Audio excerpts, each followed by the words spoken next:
Glass beach എന്നത് കടലിലെ തിരമാലകൾ തഴുകി മിനുക്കിയെടുത്ത വർണ്ണാഭമായ കടൽ ഗ്ലാസ് കൊണ്ട് നിറഞ്ഞു നിൽക്കുന്ന ബീച്ചാണ്. കാലക്രമേണ കടലിൽ വലിച്ചെറിഞ്ഞ ഗ്ലാസ് കുപ്പികൾ, പാത്രങ്ങൾ തുടങ്ങിയവ തിരമാലകൾ നിരന്തരമായി ഇടിച്ചുരച്ച് മിനുസപ്പെടുത്തി മനോഹരമായ രത്നങ്ങൾ പോലെയാക്കിയെടുക്കുന്ന പ്രതിഭാസമാണ് ഇവിടെ കാണുന്നത്. പ്രധാനമായും അമേരിക്കയിലെ കാലിഫോർണിയയിലുള്ള ഫോർട്ട് ബ്രാഗ് ആണ് ലോകപ്രശസ്തമായ ഗ്ലാസ് ബീച്ച്. ഹവായിയിലും സമാനമായവയുണ്ട്. മാലിന്യ കൂമ്പാരമായി കിടന്ന സ്ഥലത്ത് 1906 മുതൽ 1967 വരെ ഗ്ലാസുകൾ ഉൾപ്പെടെയുള്ള മാലിന്യങ്ങൾ തള്ളിയിരുന്നു. വർഷങ്ങളായി തിരമാലകൾ ഈ ഗ്ലാസ് കഷ്ണങ്ങളെ ഉരസി അരുകുകൾ രൂപമാറ്റം വരുത്തി മിനുസമുള്ളതും തിളക്കമുള്ളതുമായ സീ ഗ്ലാസുകളാക്കി മാറ്റി.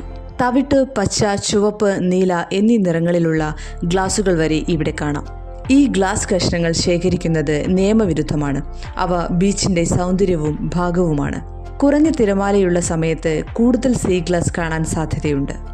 ലോകമെമ്പാടും പലയിടത്തും ഗ്ലാസ് ബീച്ചുകൾ ഉണ്ടെങ്കിലും കാലിഫോർണിയയിലെ ഗ്ലാസ് ബീച്ചാണ് ഏറ്റവും പ്രശസ്തം. ഗ്ലാസ് ബീച്ചിൽ മണലിൽ കിടക്കുന്ന മിക്ക രത്നങ്ങളും സുതാര്യവും വെള്ളയും പച്ചയുമാണ്.